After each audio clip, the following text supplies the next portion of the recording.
नमस्कार, news one India देख रहे हैं आप और आपके साथ मैं हूं अंशिका पाठक। बुलेटिन की शुरुआत करेंगे और बात दिल्ली की करेंगे। आम आदमी पार्टी ने बीजेपी शासित एमसीडी पर टोल टैक्स कंपनी के साथ मिलकर करोड़ों का घोटाला करने का आरोप लगाया है।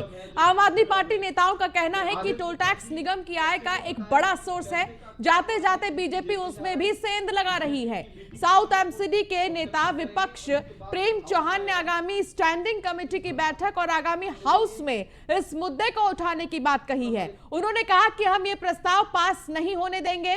ईस्ट एमसीडी के नेता विपक्ष मनोज त्यागी ने कहा कि कोरोना के नाम पर बीजेपी ने पहले पार्किंग माफियाओं का पैसा माफ किया और अब टोल टैक्स कंपनी को इतनी भारी छूट दे रही है। तो वहीं नॉर्थ एमसीडी के नेता विपक्ष विकास गोयल ने कहा कि 35 करोड़ माफ करना कोई छोटी बात नहीं है। पर्दे के पीछे देखें तो पैसों की बंदरबाट की जा रही है।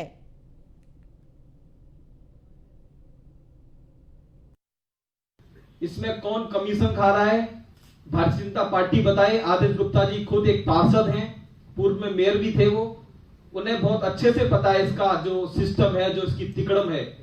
तो आदेश गुप्ता जी को अच्छे से पता है कि इस पैसे का क्या हो रहा है, किसकी जेब में जा रहा है। स्टैंडिंग की मीटिंग में भी ऑब्जेक्शन करेंगे और इसके बाद जब हाउस में आएगा तो हाउस में इस प्रस्ताव को पास नहीं होने देंगे। और ये आइटम नंबर 112 है जो कल के प्रस्ताव में आ रही है। इसके पेपर में मीडिया साथियों को दे दूंगा जिसको भी चाहिएंगे, लेकिन इस तरह का प्रस्ताव हम नगर निगम में पास नहीं होने देंगे। पिछले 15 सालों से दिल्ली की एमसीडी में भारतीय जनता पार्टी का शासन है और इन पिछले 15 सालों में भारतीय जनता पार्टी ने दिल्ली को सिर्फ 2 तोहफा दिया है, एक कूड़ा और दूसरा करप्शन। भारतीय जनता पार्टी के पार्षद दिल्ली के अंदर लिंटर माफिया बनकर घूम रहे हैं। पूरा देश आजादी के 75 वर्ष पूरे होने पर जश्न मना रहा था। आजादी के 75 वर्ष पूरे होने पर केजरीवाल सरकार ने दिल्ली के 75 स्थानों पर 115 फीट ऊंचे राष्ट्रीय ध्वज को फहराया है। दिल्ली में के मुख्यमंत्री अरविंद केजरीवाल ने तिमारपुर क्रॉसिंग रिंग रोड पर रिमोट दबाकर ध्वजारोहण किया है। सभी विधायकों ने भी अपने अपने निर्वाचन क्षेत्रों में ध्वजारोहण किया। इसी कड़ी में दिल्ली के ईस्ट विनोद नगर में ध्वजारोहण किया गया। इस दौरान निगम पार्षद गीता रावत और डिप्टी सीएम मनीष सिसोदिया के निजी सचिव देवेंद्र शर्मा भी मौजूद रहे। आपको बता दें कि इससे पहले दिल्ली के अलग अलग स्थानों पर 5 राष्ट्रीय ध्वज लहरा रहे हैं। नए ध्वजों के बाद दिल्ली में इतनी ऊंचाई पर लहराए जा रहे तिरंगे की संख्या 80 हो गई है। इन 75 विशाल तिरंगों में से 25 का रिमोट से ध्वजारोहण किया गया, जबकि 50 जगहों पर हाथ से ही ध्वजारोहण हुआ है।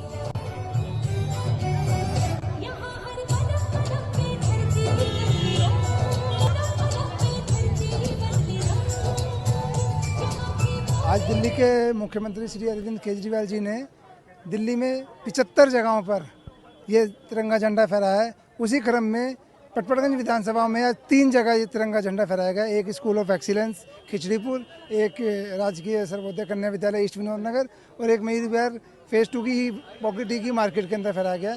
अभी 15 अगस्त 2022 तक जब देश को आज़ाद हुए 75 साल हो जाएंगे, पूरे देश में 500 झंडे ऐसे लहराए जाएंगे। माननीय मुख्यमंत्री श्री अरविंद केजरीवाल जी ने पिछले साल 15 अगस्त पे कहा था कि पूरी दिल्ली में 500 इस तरह के झंडे 115 फीट ऊंचे झंडे फहराए जाएंगे। तो उसी कड़ी में हमने 15 अगस्त के दिन 5 जगहों पे झंडे फहराए थे और आज 26 जनवरी के उपलक्ष्य में, जब जैसा कि कल 26 जनवरी थी, उस उपलक्ष्य में आज 75 जगह पे झंडे फहराए गए हैं और आने वाले 15 अगस्त को 2022 को इस तरह के करीबन 500 झंडे पूरी दिल्ली में फहराए जाएंगे। और जैसा कि अभी माननीय सीएम साहब ने अभी ऑनलाइन थे वो भी, और सब लोग हम हर जगह झंडे फहराए जा रहे थे। एक जगह वो खुद मौजूद थे। उन्होंने ये भी बताया गया कि ऐसा दिल्ली पहला राज्य है जहाँ पे इस तरह के झंडे फहराए जा रहे हैं। देश की राजधानी दिल्ली में 115 फीट के 75 तिरंगे लगाए गए हैं। दिल्ली में तिरंगे झंडे लगाने की ये परियोजना दिल्ली सरकार द्वारा शुरू की गई। दिल्ली के मुख्यमंत्री अरविंद केजरीवाल ने 115 फीट ऊंचे तिरंगे झंडे को लहराकर इसकी शुरुआत की। इसी कड़ी में दिल्ली के वार्ड नंबर 21 के अंबेडकर पार्क में भी 115 फीट ऊंचे तिरंगे को लगाया गया। दिल्ली सरकार के इस फैसले का सभी ने स्वागत किया और सीएम केजरीवाल का धन्यवाद किया।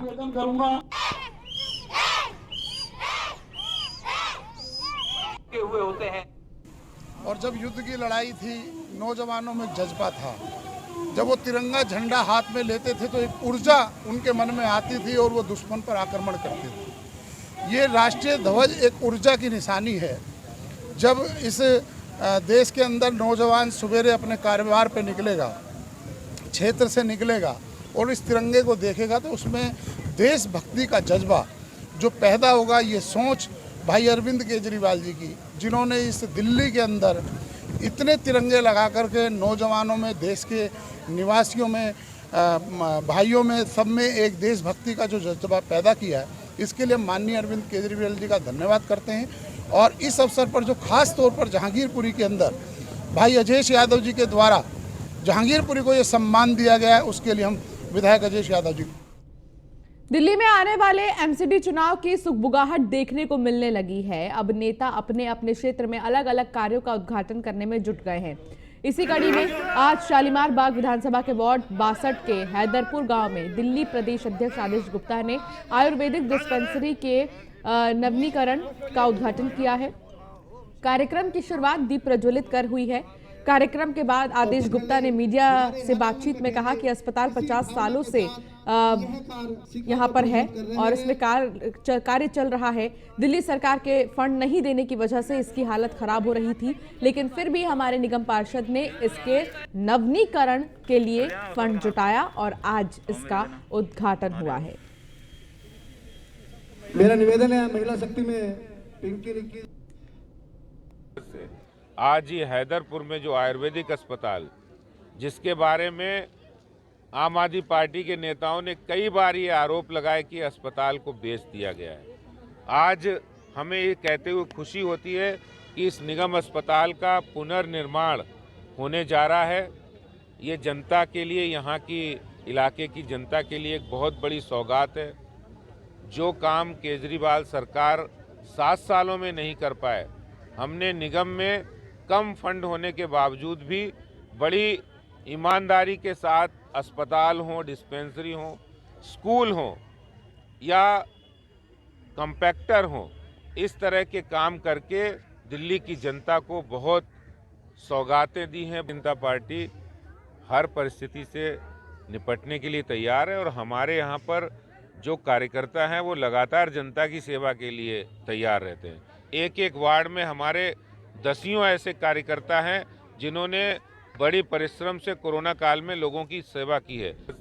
दिल्ली में कोरोना वायरस के मामलों में लगातार कमी को देखते हुए पाबंदियों में रियायत देने का फैसला किया गया है। राष्ट्रीय राजधानी दिल्ली में वीकेंड कर्फ्यू खत्म कर दिया गया है, लेकिन नाइट कर्फ्यू जारी रहेगा। साथ ही दिल्ली के बाजारों में दुकानों का ऑड इवन नियम खत्म हो गया है। दिल्ली आपदा प्रबंधन प्राधिकरण यानी कि DDMA की बैठक में यह फैसला लिया गया है। इस फैसले के बाद दिल्ली के व्यापारियों में खुशी की लहर दौड़ गई है। आज सदर बाजार के व्यापारियों ने मिठाई बांटकर और केक काटकर खुशियां मनाई। इस दौरान फेडरेशन ऑफ सदर बाजार ट्रेडर्स एसोसिएशन के वाइस चेयरमैन परमजीत सिंह पम्मा और अध्यक्ष राकेश यादव समेत तमाम व्यापारी मौजूद रहे और सभी व्यापारियों ने दिल्ली के उपराज्यपाल और मुख्यमंत्री का धन्यवाद किया है।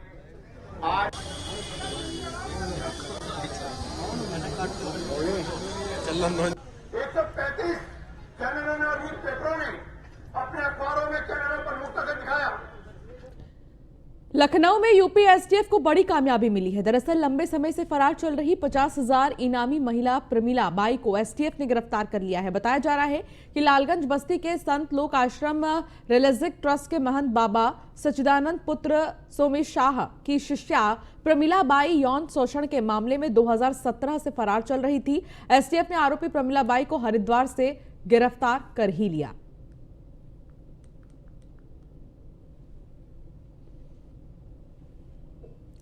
नोएडा में गणतंत्र दिवस के मौके पर सलारपुर के मॉडल शॉप पर ऊंचे रेट पर शराब बेचने का मामला सामने आया है। फिलहाल शराब बेचते वीडियो मॉडल शॉप का वायरल हो रहा है बहुत तेजी से। अब इसको लेकर पुलिस भी मामले की जांच में जुट गई है। भैया कुछ गुंजाइश ना करो? हाँ ठीक, वो तो मिल जाएगा।